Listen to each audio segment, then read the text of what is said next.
Hai kawan jalan semuanya. Sekarang saya lagi mau berbagi tentang lensa yang paling sering saya pakai. Apalagi kalau bukan Sigma 2470 mm.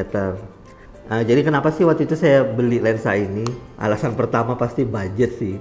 Karena lensa ini ya sekitar 17 jutaan deh waktu itu kalau nggak salah saya, apa 18 juta. Yang mana itu berbeda jauh banget dengan lensa GM. Lensa GM tuh kayaknya bisa sampai 30, hampir 30 juta juga kan. Jadi karena alasannya budget, saya mencoba akhirnya meminang lensa ini aja. Nah tapi nggak kalah keren loh ini lensanya. Yuk kita lihat yuk, apa aja sih kerennya lensa ini. Nah lensa ini sama seperti kayak umumnya, ada manual fokus, ada autofokusnya, lalu juga ada autofocus lock ya.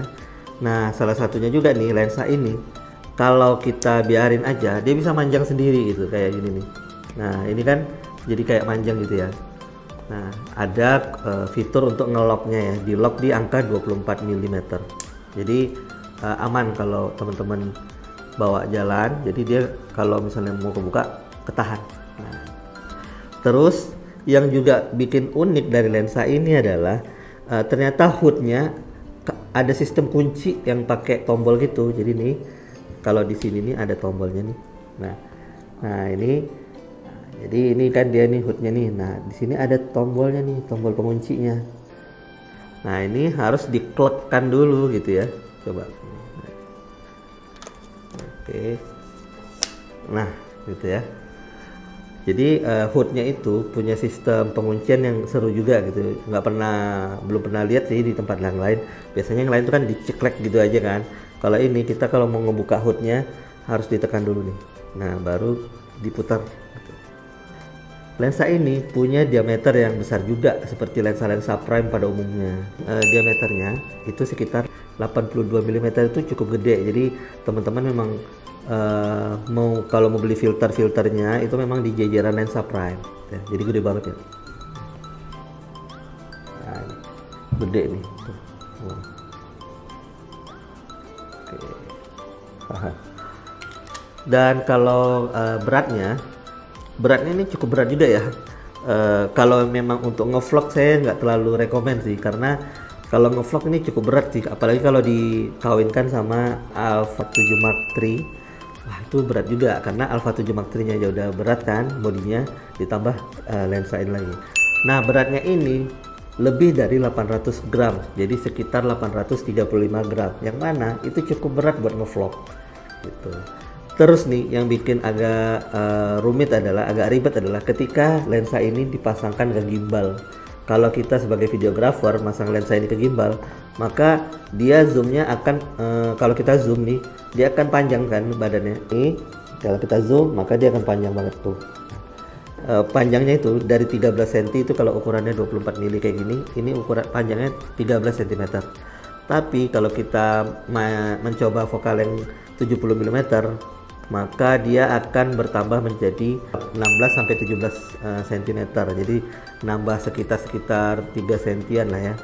Dan yang mana itu dengan lensa seberat ini dan ditambah lagi ada panjang begini, kadang-kadang beberapa gimbal jadinya harus kalibrasi ulang, dan kadang juga nggak tahan dengan beratnya gitu ya, dengan berat dari lensa ini gitu. Nah kalau kita nih videografer atau fotografer yang memang suka huntingnya di tempat-tempat medan yang cuaca berat, atau misalnya di outdoor gitu, nggak perlu khawatir karena dia udah water sealing. Jadi kalau ada hujan-hujan gerimis-gerimis dikit itu masih oke lah. Minusnya adalah dia cukup lumayan gampang kemasukan sama debu. Jadi bisa masuk. Jadi kalau teman-teman untuk menghindarinya, teman-teman bisa pakai filter sih. Jadi debu-debu yang masuk dari depan tuh bisa kita minimalisir, filter UV gitu ya, kita pasangkan di kamera ini. Nah yang bikin harganya ini cukup murah dalam tanda kutip kalau dibandingkan sama lensa GM ya, yaitu adalah dia nggak punya IBIS ya, jadi nggak ada image stabilizer di dalamnya.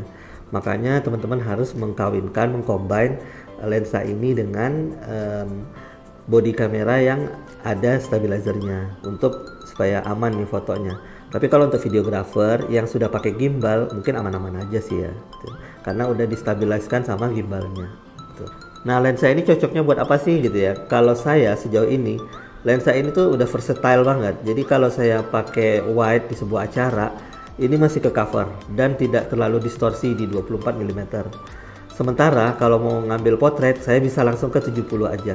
Dan bukaannya konstan di 2,8, sehingga kalau agak-agak redup suasana lokasi medannya masih aman dan bisa tertolong karena sampai 2,8 bukaannya gitu. Secara fokus, autofocus ini udah keren dan memang sudah dirancang untuk kamera mirrorless yang memang bisa bekerja di eye autofocus gitu ya, untuk mirrorless seperti Sony A73 gitu. Nah, kesimpulannya kalau teman-teman memang budgetnya masih di angka 20-an juta, masih harus nabung untuk beli GM, kalau menurut saya sih beli ini bisa jadi pilihan gitu ya. Nah, kalau saya sendiri udah pakai ini sampai hampir setahun, ini oke-oke aja, daya tahannya keren. Nah, tinggal yang mungkin minusnya adalah bahan-bahan ininya, ringnya itu kayak dari karet gitu. Jadi kalau kotor tuh cepet banget kotornya, ada bercak-bercak gitu kan. Nggak apa-apa, tinggal teman-teman bersihin aja pakai pembersih ininya, sikat pembersih, itu udah oke. Kalau untuk tutorial bersihnya saya udah pernah ngupload, nanti teman-teman bisa cari video saya sebelumnya. Nah, inilah yang biasa saya sering share di channel ini mengenai peralatan atau segala hal mengenai konten creator yang saya alami sendiri di lapangan.